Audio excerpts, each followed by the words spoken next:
নবী সাল্লাল্লাহু আলাইহি ওয়াসাল্লাম বলেন, আমি কি তোমাদেরকে আকবারুল কাবায়ের সম্পর্কে জানিয়ে দিব না? সাহাবায়ে কেরাম বলেন, বালা ইয়া রাসূলুল্লাহ, হে আল্লাহর রাসূল সাল্লাল্লাহু আলাইহি ওয়াসাল্লাম অবশ্যই জানিয়ে দিবেন। এই তিনটার এক নম্বর হলো আল ইশরাকু বিল্লাহ, আল্লাহর সাথে শিরিক করা। দুই নম্বর হলো ওয়া উকুকুল উম্মাহাত, মা বাবার অবাধ্য হওয়া, মা বাবার নাফরমানি করা। তিন নম্বর হলো শাহাদাতুজ জুর, মিথ্যা সাক্ষী দেওয়া।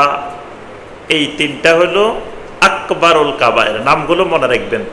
তিনটা গুনাহ হলো আকবারুল কাবায়ের, সাতটা গুনাহ হলো আস-সাবউল মুবিকাত। আল্লাহ রাসূলের ভাষায় এগুলো হলো মুবিকাত, ধ্বংসাত্মক। এই যে ধ্বংসাত্মক সাতটা গুনাহ, সপ্তম গুনাহটা হলো কাযফুল মুহসানাতিল মুমিনাতিল গাফিলাত। দিনদার, মুমিনা, সরল, পবিত্র এরকম নারী, এরকম মহিলার বিরুদ্ধে মিথ্যা অপবাদ দেওয়া। অপবাদ দিলে কি হবে? এই যে আম্মা জান আয়েশার বিরুদ্ধে তারা যে অপবাদটা দিছে, আল্লাহ পাক এদের শাস্তি বর্ণনা করছেন। ইন্নাল্লাযীনা ইয়ারমুনাল মুহসানাতিল গাফিলাতিল মুমিনাত, অবশ্যই যেই মানুষগুলো কোনো পবিত্র, সরল, মুমিন এরকম কোন নারীর বিরুদ্ধে মিথ্যা অপবাদ আরোপ করবে, লুইনু ফিদ দুনিয়া ওয়াল আখিরা, এদেরকে দুনিয়ার মধ্যেও লানত করা হবে, আখিরাতেও লানত করা হবে। নাউযুবিল্লাহ। এদেরকে দুনিয়াতেও লানত করা হবে, আখিরাতেও লানত করা হবে। তো লানত করা হবে মানে কি?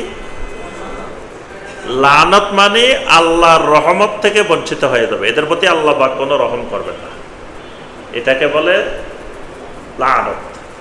আমরা কোনো দিনদার মানুষ মারা গেছে, তখন তার নামের পরে কি বলি?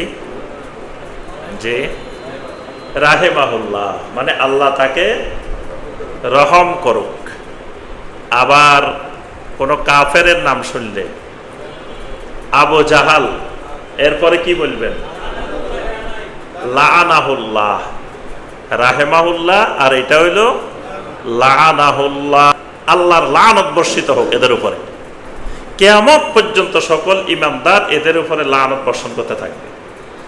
তা আল্লাহ পাক বলছেন, কোন এরকম দিনদার, মুমিনা, সরল, চরিত্রবান কোন নারীর বিরুদ্ধে যদি কেউ অপবাদ আরোপ করে, লুইনু ফিদ দুনিয়া ওয়াল আখিরা, তাকে দুনিয়াতেও লানত করা হবে, আখিরাতেও লানত করা হবে।